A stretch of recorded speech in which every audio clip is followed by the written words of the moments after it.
खुल जाएंगे सभी रास्ते, तू रुकावटों से लड़ तो सही, सब होगा हासिल, तू अपनी जिद पर अड़ तो सही।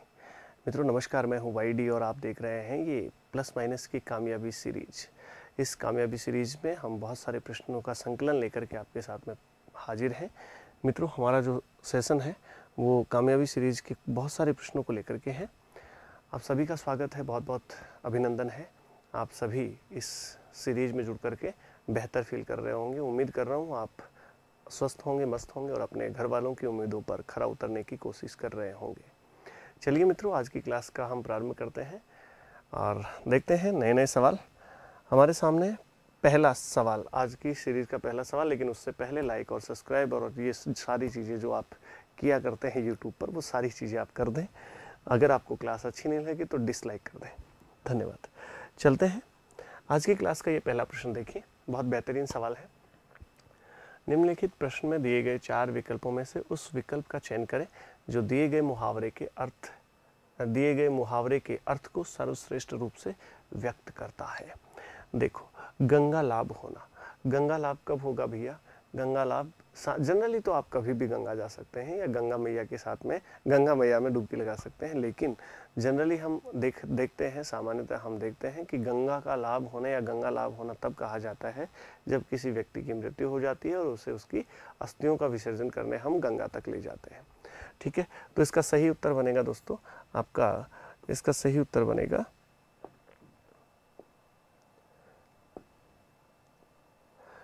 उत्तर बनेगा मृत्यु के बाद या मृत्यु के पश्चात मोक्ष। ठीक है, चलिए नेक्स्ट अगला सवाल। दिए गए शब्द युग्म का सही अर्थ युग्म ज्ञात कीजिए। अर्थ युग्म ज्ञात करना है। एक जैसे शब्द हैं दो, सुनने में एक जैसे हैं, उच्चारण एक जैसा है, लेकिन अर्थ अलग अलग है। देखिए, शांति, और शांति का अर्थ होता है मनुष्य के अंदर किसी प्रकार की कोई और बात नहीं चल रही हो या फिर मनुष्य का जो मन है वो थोड़ा शांत हो जाए, तो उसको शांति कहते हैं। आत्मीय शांति की बात हो रही है यहाँ पर, तो इसका मतलब होगा मित्रों स्थिरता। ये ठीक है, एक स्थिरता तो ठीक है, दो में है स्थिरता, ये तो नहीं हो सकता, ये भी नहीं हो सकता, ये दो में स्थिरता है। लेकिन शांति का मतलब क्या है? शांति का अर्थ होता है थकावट, तो इसका सही उत्तर बनेगा सी, स्थिरता, शांति, शांति, थकावट। ठीक है, तो इसका सही उत्तर क्या बनेगा? स्थिरता और थकावट, यानी शांति का अर्थ स्थिरता और शांति का अर्थ थकावट होता है। चलिए नेक्स्ट, निम्नलिखित में से कौन सा शब्द ए प्रत्यय से नहीं बना है?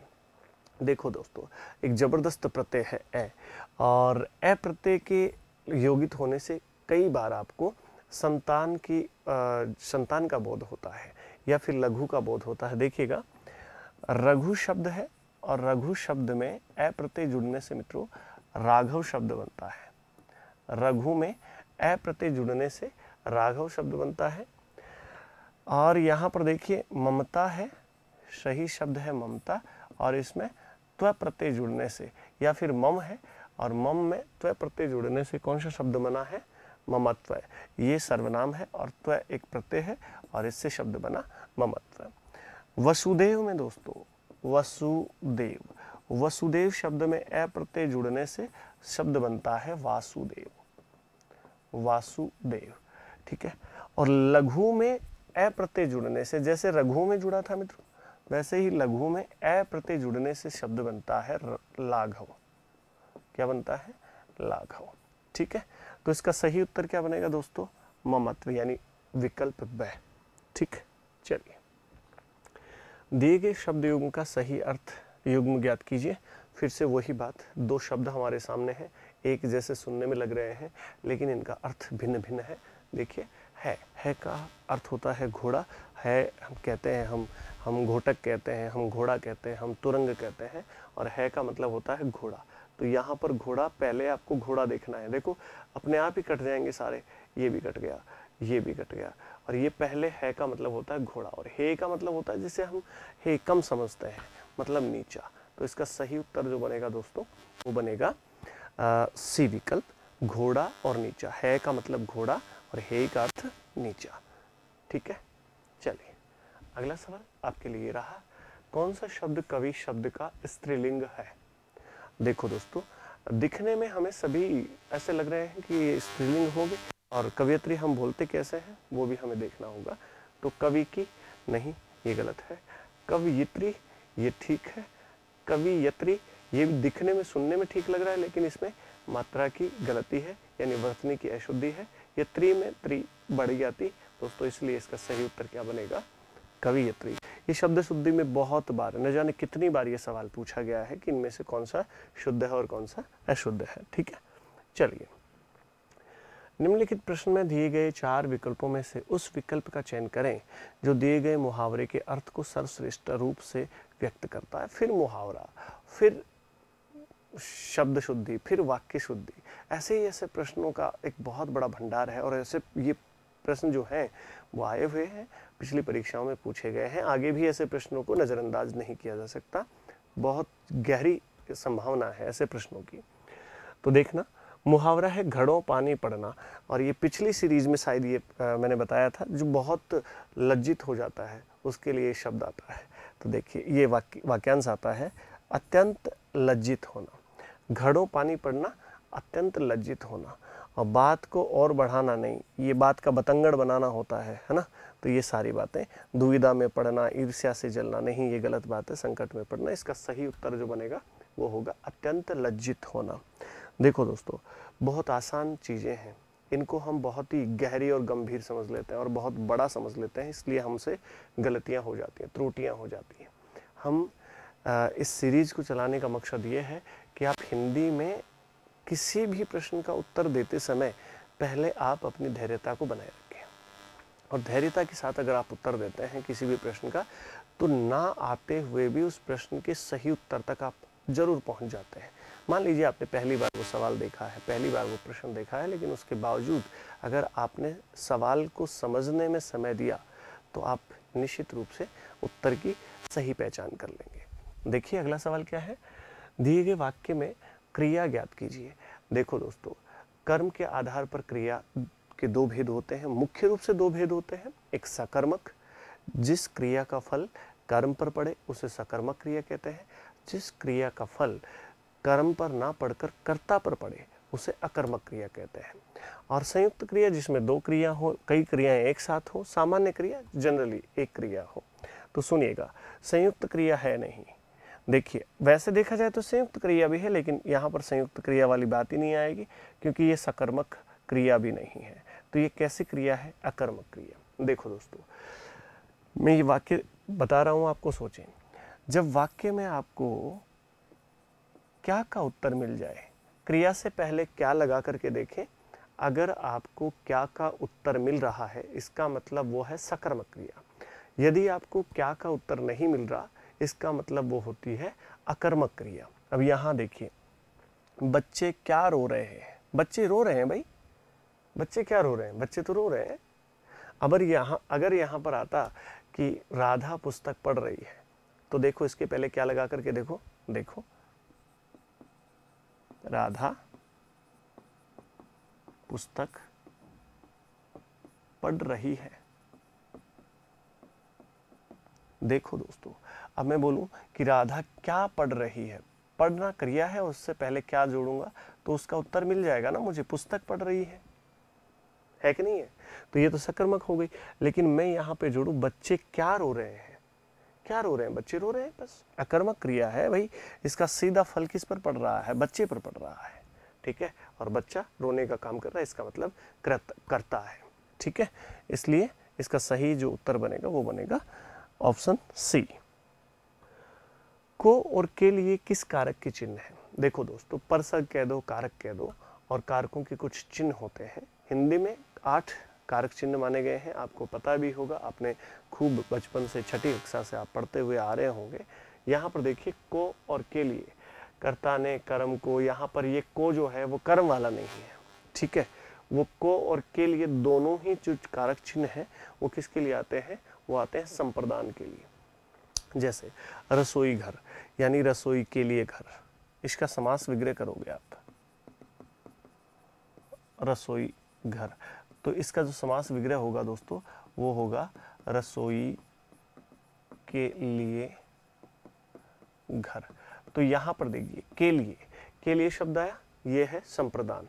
और ये देखिए को का अर्थ भी के लिए के रूप में ही प्रयुक्त होता है, लेकिन जब आप क्या कहते हैं, जैसे राजा ने या मालिक ने, यहाँ पर देखिएगा जैसे आपके सामने आ जाए,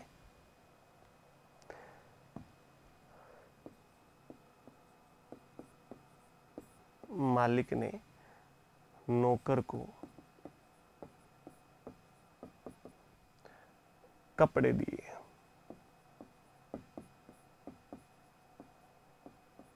यहां पर देखिएगा आप, ये मालिक नौकर को दिए हैं कि नौकर के लिए दिए हैं, नौकर के लिए, तो ये को है और उसके बावजूद भी ये के लिए का अर्थ प्रकट कर रहा है, इसलिए यहाँ पर को और के लिए शब्द जो है ये कारक चिन्ह है, ये संप्रदान कारक के लिए प्रयुक्त होते हैं। क्लियर है? नेक्स्ट चलिए, निम्नलिखित प्रश्न में दिए गए 4 विकल्पों में से उस विकल्प का चयन करें जो दिए गए मुहावरे के अर्थ को सर्वश्रेष्ठ रूप से व्यक्त करता है। मुहावरा फिर से आ गया है, अधर में लटकना। अधर में लटकने का मतलब होता है दोस्तों, जो ना ऊपर है, जो ना नीचे है, जो ना आगे है, जो ना पीछे है, जो ना बाहर है, जो ना अंदर है, ऐसे को कहते हैं अधर में लटकना। और यहाँ पर देखो, वो तो दुविधा में पड़ जाता है, वो तो दुविधा में, साफ सुथरी स्थिति में नहीं रहता, इसलिए इसका सही उत्तर बनेगा दुविधा में पड़ा रह जाना। घबराना नहीं है, दुख होना नहीं है, बाधक होना नहीं है, ये सब इसके गलत उत्तर है। सही उत्तर है दुविधा में पड़ा रह जाना। ठीक है, नेक्स्ट, दिए गए वाक्यांश के लिए उचित शब्द का चयन कीजिए। उचित शब्द वाक्यांश है, और वाक्यांश के लिए एक शब्द पूछा जाता है आपको, जो प्रतिदिन होता है उसे क्या कहते हैं? भाई जो 6 माह में एक बार होता है, मतलब आधे वर्ष में एक बार होता है, उसे कहते हैं अर्धवार्षिक। यानी आधे वर्ष में जो होता है उसे क्या कहते हैं? अर्धवार्षिक।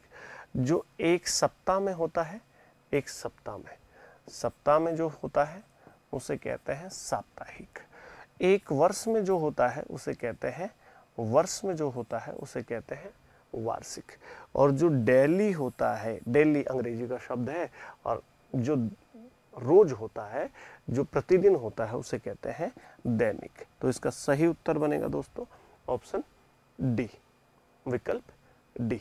ठीक है, चलिए नेक्स्ट, अगला सवाल ये है आपके लिए, निम्नलिखित में से कौन सा शब्द युग्म सही नहीं है? देखो यहाँ पर ये अनुसार यहाँ नहीं आना चाहिए था, यहाँ आना चाहिए था। ठीक है, तो इसको भी थोड़ा ठीक कर ले, युग्म सही नहीं है।